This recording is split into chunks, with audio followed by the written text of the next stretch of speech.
भंडारा गोंदिया लोकसभा मतदारसंघातून लोकसभा निवडणूक लढण्यास भाजपचे माजी मंत्री डॉक्टर पळणी फुके यांनी नकार दिला आहे। काँग्रेस प्रदेशाध्यक्ष नाना पटोले यांनी निवडणूक लढण्यास नकार दिल्याने आपण देखील लढण्याचे स्वारस्य राहिले नाही असे म्हणत डॉक्टर फुके यांनी भाजपकडून आपली दावेदारी मागे घेतली असल्याचे व्हिडिओ जाहीर केले आहे। काँग्रेसचे प्रदेशाध्यक्ष नाना पटोलेजी हे भंडारा गोंदिया लोकसभा क्षेत्रातनं निवडणूक लढणार होते आणि म्हणून भंडारा गोंदिया लोकसभा क्षेत्रातनं निवडणूक लढण्याची इच्छा मी पक्षाकडे दर्शवली होती। पण नुकतं आजच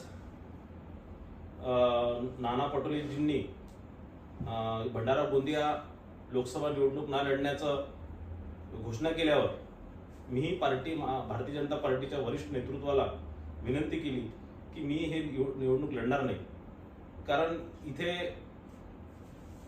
प्रशांत पडोले यांना काँग्रेस पक्षाकडून उमेदवारी मिळाली आणि अशा डमी कॅन्डिडेटच्या विरोधात न लढण्याचा मी निर्णय घेतलेला आहे। या रिंगणात जर नाना पटोले उतरले तर निश्चितच मला ती निवडणूक लढता येणार किंवा लढायला आवडणार। आता या कॅन्डिडेटच्या विरोधात मी नाही लढायचं अशी मी घोषणा केली आणि पार्टीला विनंती सुद्धा केली। तर दुसरीकडे भारतीय जनता पक्षाच्या वतीने भंडारा गोंदिया लोकसभा उमेदवारी विद्यमान खासदार सुनील मेंढे यांना घोषित करण्यात आली आहे। आता ही थेट लढत सुनील मेंढे विरुद्ध काँग्रेसचे डॉक्टर प्रशांत पडोळे अशी होणार आहे। येत्या 2 दिवसात म्हणजेच मंगळवार किंवा बुधवारला शक्ती प्रदर्शन करत दोन्ही पक्षाच्या वतीने उमेदवारी अर्ज दाखल केला जाणार आहे। आता ही निवडणूक किती चुरशीची होणार आहे हे पाहण्यासारखे असणार आहे।